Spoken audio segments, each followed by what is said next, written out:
চানা সেদ্ধ করে রেখেছিলাম, দিয়ে দেবো। কচু আলুটা ভেজে রেখেছিলাম, এটাও দিয়ে দেবো।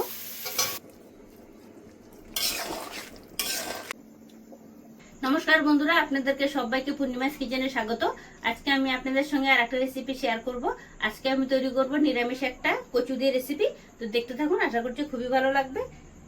গাটি কচু নিয়ে আসছি, তো চলুন রান্নাটা শুরু করি। কচু কেটে পরিষ্কার করে নিয়েছি, লবণ লাগিয়ে নেব।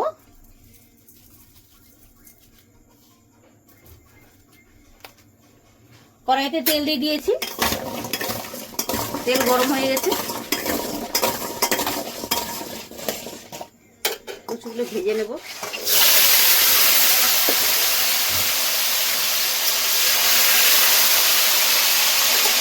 হতে দেবো, ভেজে নিয়েছি, তুলে নেব।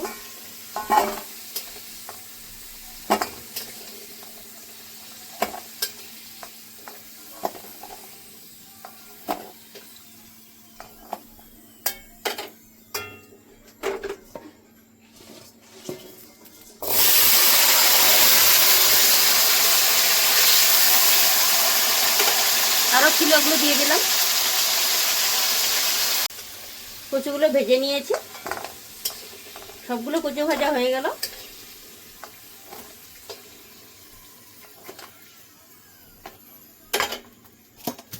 এবার আলুগুলো ভেজে নেব।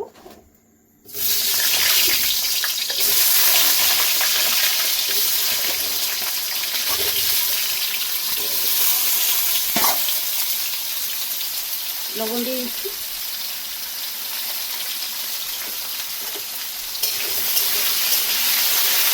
কিছুক্ষণ হতে দেবো। মিক্সারে বাটি নিয়েছি, মশলাটা বেটে নেব। আদা, কাঁচা লঙ্কা, টমেটো। আলুটা ভেজে নিয়েছি, তুলে নেব।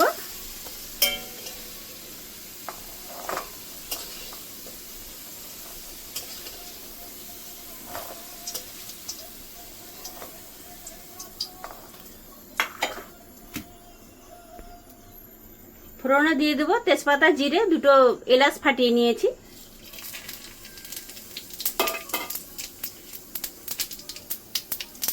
মশলাটা বেটে নিয়েছিলাম, দিয়ে দেবো।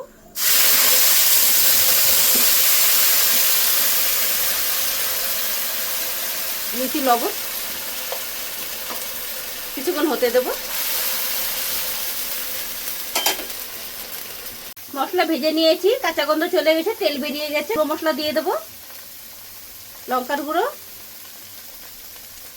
জিরের গুঁড়ো, জিরের গুঁড়ো 1.5 চামচ দিয়ে দিচ্ছি। হলুদ গুঁড়ো 1 চামচ দিয়ে দিচ্ছি। জল দিয়ে দেবো, আরো কিছুক্ষণ ভেজে নেব।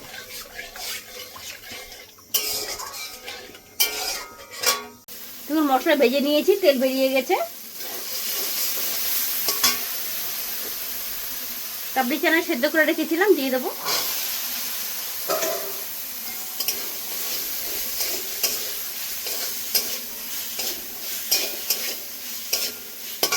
কচু আলুটা ভেজে রেখেছিলাম, এটাও দিয়ে দেবো।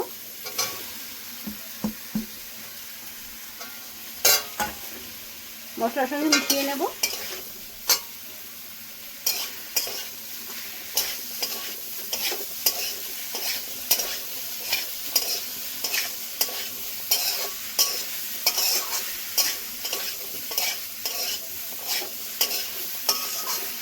দিয়ে দেবো জল।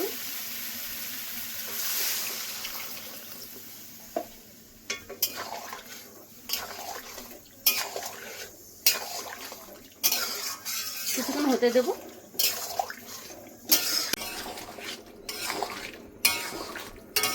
দেখুন সবজিটা হয়ে গেছে, নামিয়ে নেব। আমার আগে ধনিয়া পাতা দিয়ে দেবো।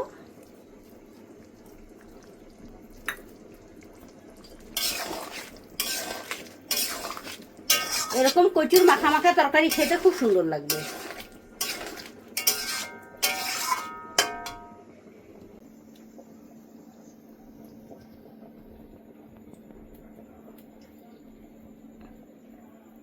দেখলেন বন্ধুরা, আপনাদেরকে আমি সহজ পদ্ধতিতে কচুর রেসিপি বানিয়ে দেখালাম। আপনাদের যদি ভালো লেগে থাকে তাহলে নিত্য নতুন ভিডিও পেতে আমার পেজটি ফলো করে নেবেন। সবাই ভালো থাকবেন, সুস্থ থাকবেন, সাবধানে থাকবেন। দেখা হচ্ছে পরের ভিডিওতে।